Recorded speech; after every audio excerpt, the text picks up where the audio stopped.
All right, let's just jump right in. We're heading high up into the mountains of Greece to look at a genuine biological puzzle that's had scientists scratching their heads for decades. It's a story about living a really long life, staying sharp as a tack, and a botanical secret that was almost lost to time. So picture this. You've got shepherds on Mount Olympus, living well into their 90s, sometimes even hitting 100, all in this incredibly harsh, windswept place. But here's the kicker. It's not just how long they're living, it's how they're living. Their minds are often as sharp as people half their age.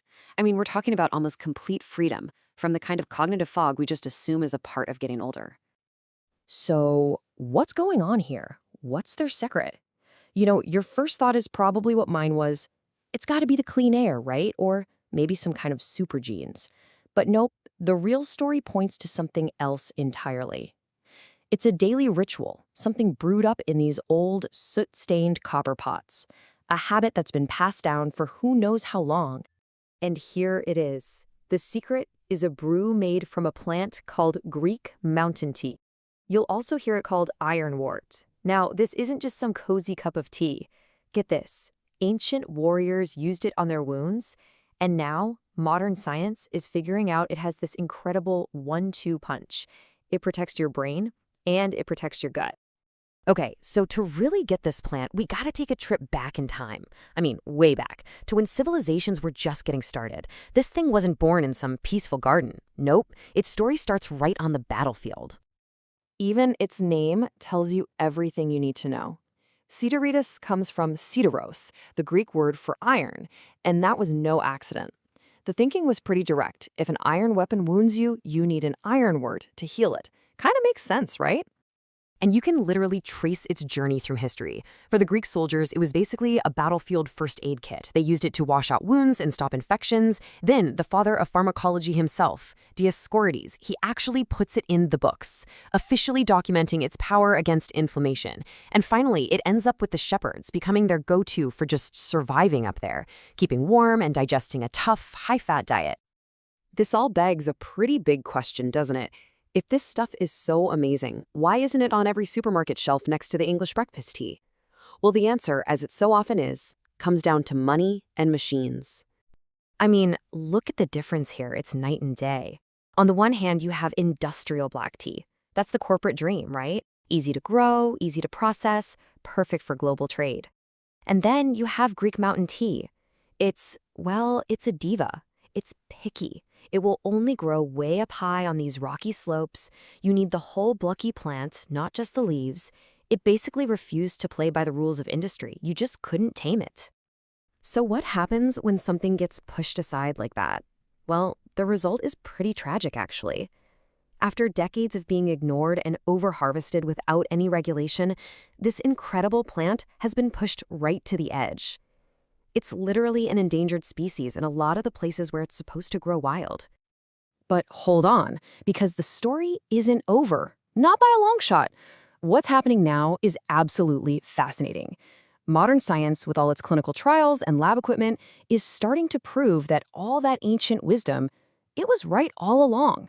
Science is finally catching up. Okay, so let's get into the nitty-gritty. How does it actually protect the brain?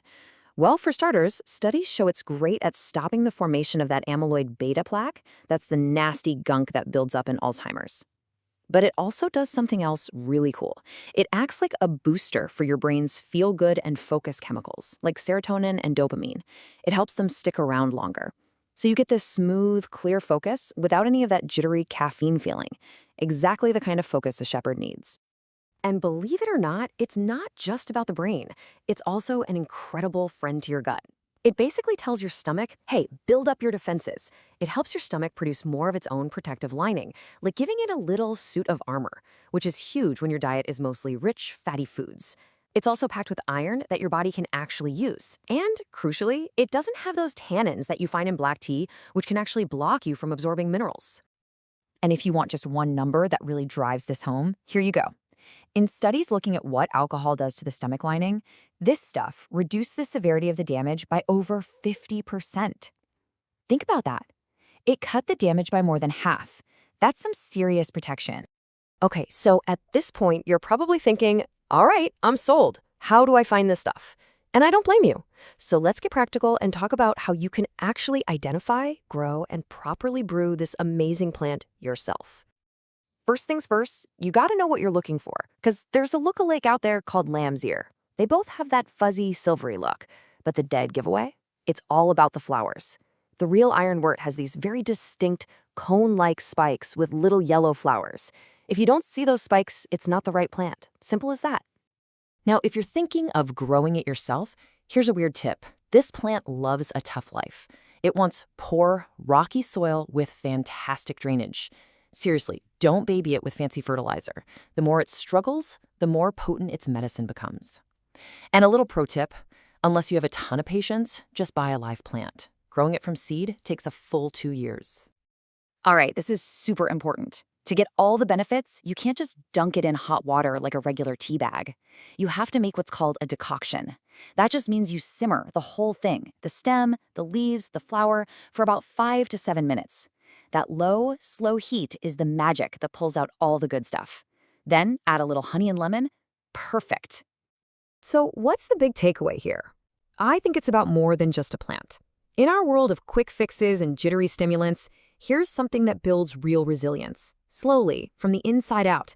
Planting it, or even just brewing it, it's like you're keeping a piece of history alive. It's a choice to connect with something that just refuses to be a mass-produced commodity. And it really makes you wonder, doesn't it?